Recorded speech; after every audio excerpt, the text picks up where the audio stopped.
Imagine standing in water to your ankles, a pale October sky pressing down over France, the distant thud of artillery rolling through your chest like thunder trapped underground. You hold a folded piece of paper, and somewhere between the man who wrote the words and the man who read them, something went fatally wrong.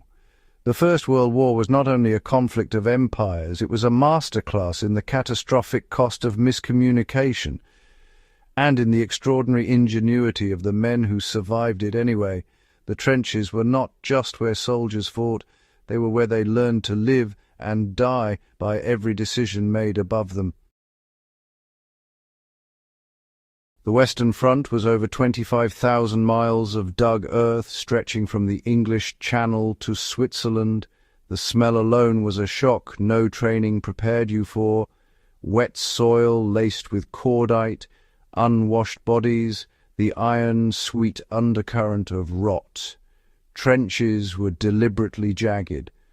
Fire bays and traverses designed so a single shell burst couldn't sweep an entire line. Soldiers slept in dugouts reinforced with salvaged timber and corrugated iron, entry angles offset to deflect blast.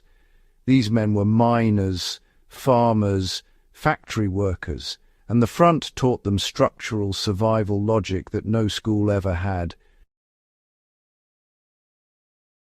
When an order travels through three men, orders were issued by generals miles behind the line and reached soldiers through staff officers who had rarely seen the front.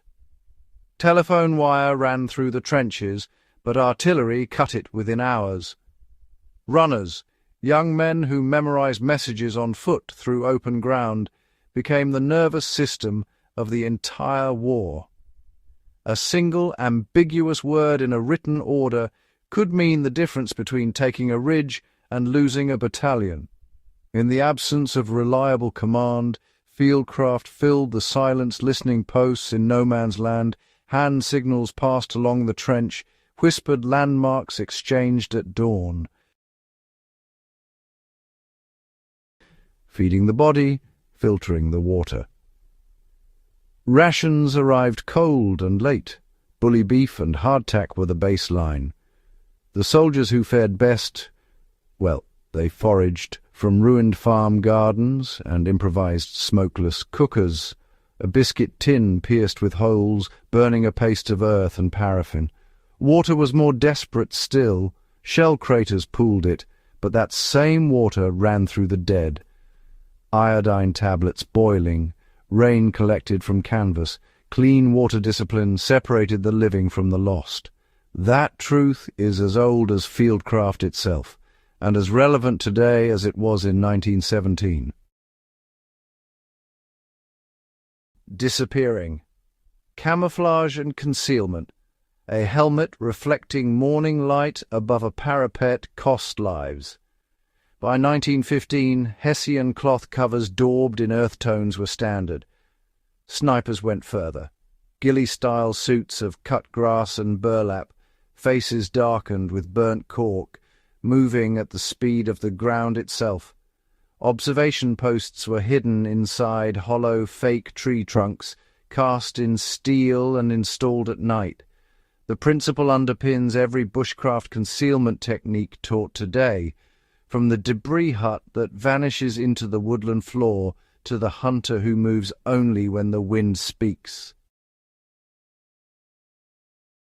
Morale as a survival tool.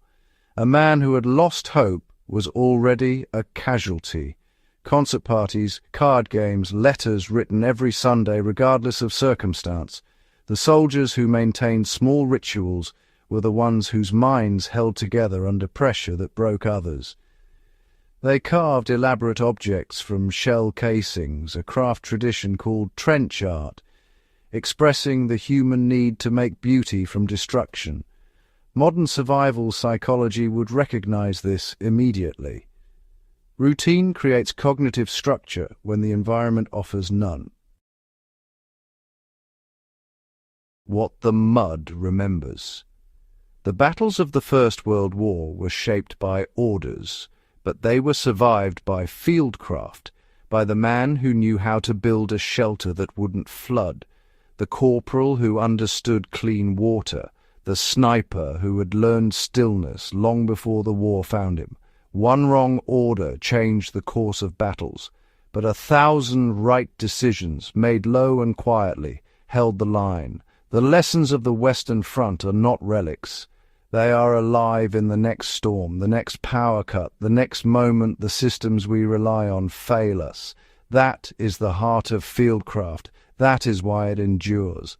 If this episode gave you something to carry, subscribe to Fieldcraft Chronicles and share it with someone who values history, self-reliance, and the art of survival.